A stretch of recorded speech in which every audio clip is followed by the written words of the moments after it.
I'm gonna share a little story with you guys.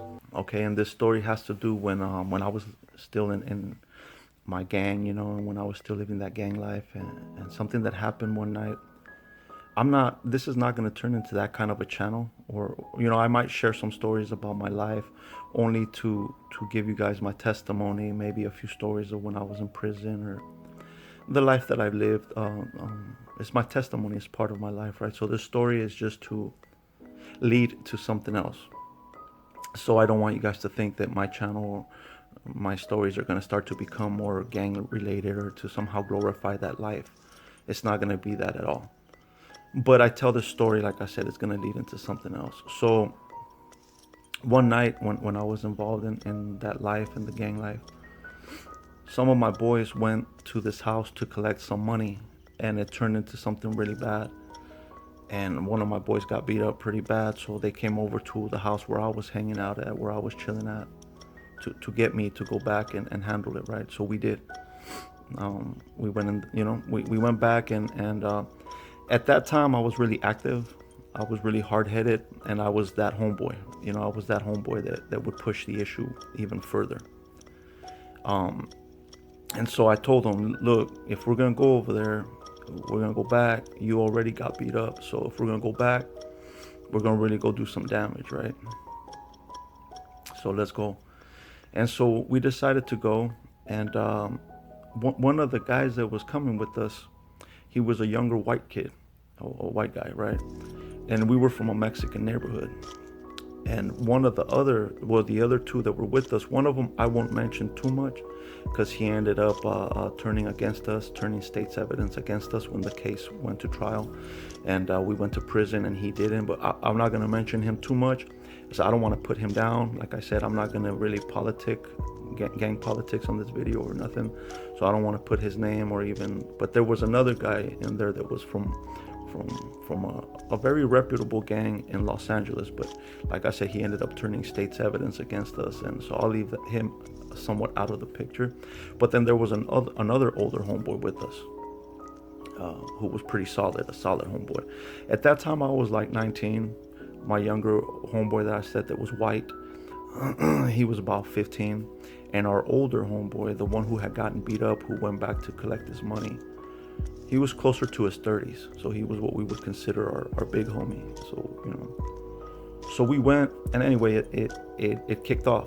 It got really bad. It turned into a huge fight.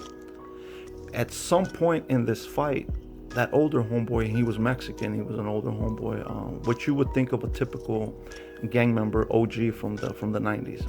What your mind thinks of, as soon as you think of that was him. Tattoo teardrop, tatted down, solid homeboy, a good homeboy. He ended up becoming one of my closest friends. He got deported to Mexico, and we lost touch. But so we get there. This fight kicks off, and at some point, that older homeboy starts getting the guy he's fighting with, because there was a few guys there, so it turned into a big brawl. I'm over here fighting this one guy, and that turned into something really bad. I ended up getting cut. He ended up getting cut. It turned into a bad thing over here with me and him. But over there with them, my big homie at that time, somehow the guy got him on the ground and was beating him. Those big black mag lights, those big black heavy flashlights. She's just beating him with one of those. And so the younger homie, the 15-year-old, he went and he stabs the guy. He stabbed him a few times and stabbed him really good. So in a sense, I firmly believe that he saved my homeboy's life. The young white guy saved that older Mexican's life. I firmly believe that. And that younger white guy at that time, he was 15, I was 19. He was my younger homie, and I'm not going to mention his name. I'm not going to, again, out of respect for him. But I loved him. I love him now. He's serving a lot of time in prison. He continued in that path, but I love him. I will always love him. Me and him went through a lot together. So I'm always going to have love for him. But at that time, we were super close. We were like brothers. He was like my little brother. I didn't care that he was white. I didn't care about that. So he does that. He stabs this guy. And like I said, I firmly believe he saved my older homeboy's life. Again, I told that story to say this.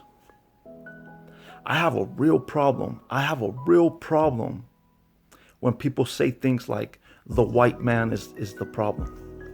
The white man is the problem. Because that generalizes everybody. Everybody. And that includes him, my homeboy. That includes other homeboys that I have that are white. Homeboys that rode with me. Homeboys that went into battle with me on the streets. That put their lives on the line for me and for other Mexicans. So I want to touch on something. And what I'm speaking is truth. What I'm speaking is truth. On my channel, I'm going to speak truth. I'm going to be honest. You know, it doesn't matter to me who it offends.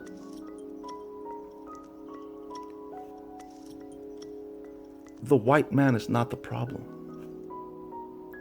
Our human nature, our sinful nature is the problem.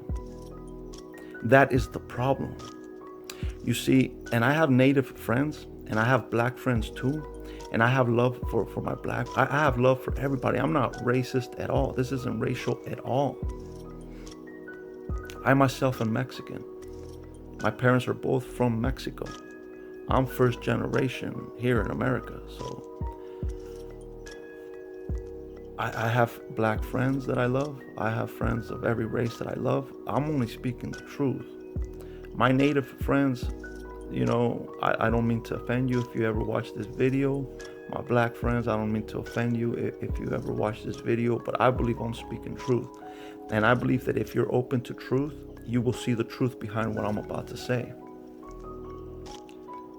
Before the white man came to America, natives had tribes, different tribes that were at war with each other. Over women, over land, over whatever issues they had. They were at war with each other. Down in South America, the Aztecs and the Mayans and all these other indigenous tribes down there, they would enslave other indigenous groups. That's a fact. That's a historical fact. They would sacrifice people of their own culture, of their own tribes, to their gods. Before the Spaniards even came, they were enslaving their own. In Africa, right now, many tribes and certain tribes are at war with other tribes. And they enslave other black Africans. And they kill and they do genocide. And it becomes genocide. How can you say that the white man is the problem? How can you blame all the violence and everything that has happened on the white man if it was happening before the white man came to America, to South America, and it's happening right now in Africa? The stronger tribes will always prey on the weaker tribes. You know, and sometimes I'll touch on my culture. You have Mexicans that say that, oh, the white man has been so racist to them, right? And that has happened. I'm not saying it hasn't. But they develop this victim mentality. And they forget that in Mexico, when the Salvadorians and the Hondurans and the Guatemalans are crossing through Mexico to get to the United States, if you talk to any Salvadorian, a lot of them hate Mexicans. And they will tell you because when they were crossing to get to America and they had to go through Mexico, they were treated so bad by the Mexican people. See, Mexicans feel a certain type of way about the people that are from lower South America. They somehow feel superior to them. And when they cross through Mexico to try to get to the United States, they treat them very wrong. Is that not racism?